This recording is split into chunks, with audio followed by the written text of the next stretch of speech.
கிறிஸ்துவுக்குள் பிரியமானவர்களே, இந்த நாளுக்கான மாலை நேரம்னா மார்க் எழுதின சுவிசேஷம் 1வது அதிகாரம் 9வது வசனம். Mark 1:9, mark 1:9. அந்த நாட்களில் இயேசு கலிலேயாவில் உள்ள நாசரேத்தூரிலிருந்து வந்து யோர்தான் நதியில் யோவானால் ஞானஸ்நானம் பெற்றார். அதாவது கர்த்தராகிய இயேசு கிறிஸ்துவனுடைய பொது வாழ்க்கை என்று பொதுவாய் வரக்கூடிய ஊழியம் செய்வதற்கு ஒரு தொடக்கத்தை நம்ம பார்க்கிறோம். அதாவது பாவமே அறியாத, பாவம் இல்லாத, பாவம் அறியாத பரிசுத்த தேவனுடைய குமாரனாகிய கிறிஸ்து இங்க ஒரு மனம் திரும்புதலுக்கான ஒரு ஞானஸ்தானத்தை பெறுகிறார்.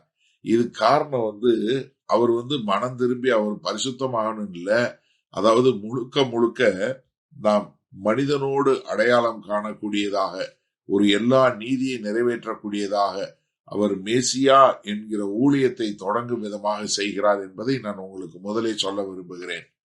அதாவது இங்க சொல்லும்போது என்ன சொல்றாரு, அந்நாட்களில் இயேசு கலிலேயாவில் உள்ள நாசரேத்திலிருந்து வந்து, அதாவது அவர் வந்தது நாசரேத்துங்கிற கலிலேயா பட்டணத்திலிருந்து. ஏன்னா நாசரேத் ஒரு சின்ன ஊரு, யாருக்கும் தெரியாத ஊரு, அதுவும் ஆவிக்குரிய முறையில ஒரு இதுவும் இல்லாதது. ஏன்னா எருசலேம் தான் எல்லாத்துக்கும் முக்கியம். நிறைய யூதர்களால ஏற்றுக்கொள்ள முடியாத காரணம் என்ன, இவர் கலிலேயால இருந்து வந்தாரு. கலிலேயா அப்படின்னு சொன்னாலே இவங்க ஒரு ஒரிஜினல் கிடையாது, அவங்க எல்லாம் கலப்படமானவர்கள் என்று அவங்க நினைக்கக்கூடியது. ஆனா கர்த்தர் என்ன பண்றாரு, ரொம்ப அப்படி மோசமான இடத்துல இருந்தா. ஏன்னா இது சொல்லும் போது யோவான் 1வது அதிகாரம் 46வது வசனத்துல ஏதாவது நன்மையான காரியம் நாசரேத்திலிருந்து வர முடியுமா அப்படின்னு கேட்கக்கூடிய ஒரு காரியம். அப்ப கர்த்தராகிய இயேசு கிறிஸ்து வருவது என்ன, எல்லாராலும் உதாசீனப்படுத்தக்கூடிய, ஒருத்தருக்கு தெரியாத ஒரு சின்ன ஒரு இடத்துல இருந்து வரக்கூடியதாக அவர் என்ன பண்றாரு, யோவான் மூலமா இங்க யோர்தான் நதியில அவரு ஞானஸ்தானம் பெறுகிறார். ஏன்னா கர்த்தராகிய இயேசு கிறிஸ்து இங்க ஞானஸ்தானம் பெறும்போது நம்ம யோவான் 1வது அதிகாரத்துல பார்க்கிறோம். அங்க அவர் என்ன சொல்றாரு, ஐயா நீங்க இல்ல, நான் தான் உங்களுடைய ஞானஸ்தானம் தான் எனக்கு வேணும்னு சொல்லும்போது கர்த்தர் என்ன சொல்றாரு, இது எல்லா நீதியை நடப்பிப்பதற்காக இருக்கட்டும் அப்படின்னு சொல்லக்கூடிய ஒரு காரியத்தை சொல்றாரு. இங்க யோர்தான் நதி ஒரு புதிய தொடக்கத்திற்கு அடையாளமாகவும், அதே மாதிரி தேவனை சந்திப்பதற்கான ஒரு காரியமாக இருக்கிறத பார்க்கிறோம். எப்ப இஸ்ரவேல் தேச மக்கள் வாக்குத்தத்தம் பண்ண பூமிக்கு போகும்போது முதல்ல எதை கடந்தாங்க, இந்த யோர்தான் நதியை கடந்தாங்க. நம்ம யோசுவா 3வது அதிகாரம் 4வது அதிகாரத்துல இருந்து பார்க்கிறோம். எலியா எங்க போனாரு, இந்த யோர்தான் நதி பக்கத்துல இருந்தா போனாரு. 2 ராஜாக்கள் 2வது அதிகாரம் 11வது பார்க்கிறோம். நாகமான் எங்க சுத்தம் பண்ணப்பட்டாரு, இதே இந்த யோர்தான் நதியில தான்.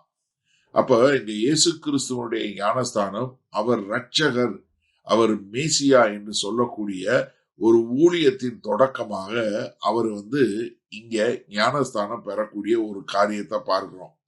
அப்ப இயேசு கிறிஸ்துவனுடைய ஞானஸ்தானம் என்ன பண்ணுது, பரிசுத்த ஆவியானவர் மூலமாய் அவர் வல்லமையான ஒரு பொதுவான ஊழியம் தொடங்குவதற்கு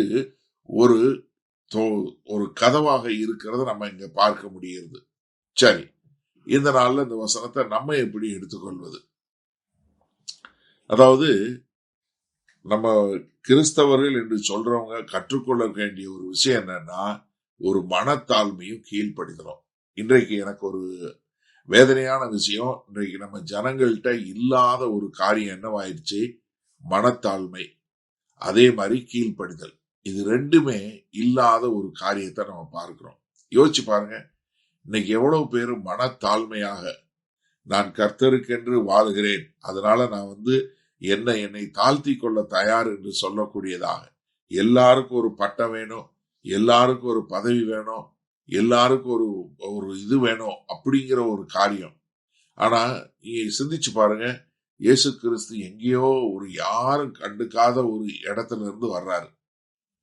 அது மாத்திரமல்ல, அவர் வரும்போது ராஜாவாக சிங்காசனத்துல வரல, ஒரு சாதாரண மனுஷனாக அவர் என்ன பண்றாரு, பாவமே அறியாதவர், பாவம் இல்லாதவர் மாத்திரம் இல்ல, பாவமே அறியாத அந்த பரிசுத்த தேவன் என்ன பண்றாரு, மனம் திரும்புதலுக்காக எல்லாரும் முன்னாடியும் கீழ்ப்படிதல் உள்ளவராய் இருக்கிறார்.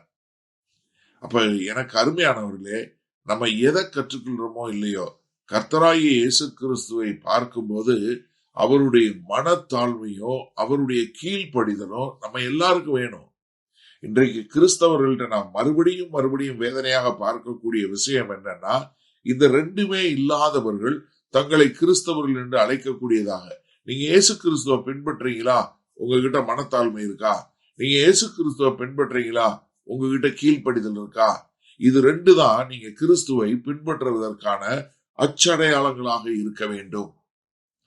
மகா கிருபையும் இரக்கம் நிறைந்த எங்கள் அன்பின் தகப்பனே, இதோ இந்த செய்தியை கேட்டுக்கொண்டு இருக்கிற எனக்கு அருமையான சகோதர சகோதரி ஒவ்வொருவருக்காய் நான் ஜெபிக்கிறேன். ஆண்டவரே, இதோ உம்மை பின்பற்றுகிறவர்கள் ஒவ்வொருவரும் மனத்தாழ்மையிலும் கீழ்ப்படிதலிலும் ஆண்டவரே உம்மை பின்பற்றி உமக்கென்று வாழுகிறவர்களாய் இந்த உலகத்திற்கு ஒரு அச்சடையாளங்களாய் வாழ நாங்கள் ஒப்புக் கொடுக்கிறோம். மீட்பெரும் இரட்சகருமாகிய இயேசு கிறிஸ்துவின் மூலம் பிதாவே, ஆமேன். கர்த்தர் உங்களை ஆசீர்வதிப்பாராக. நாம் நாளை காலை தினசரி தியானத்தில் சந்திப்போம். Good night.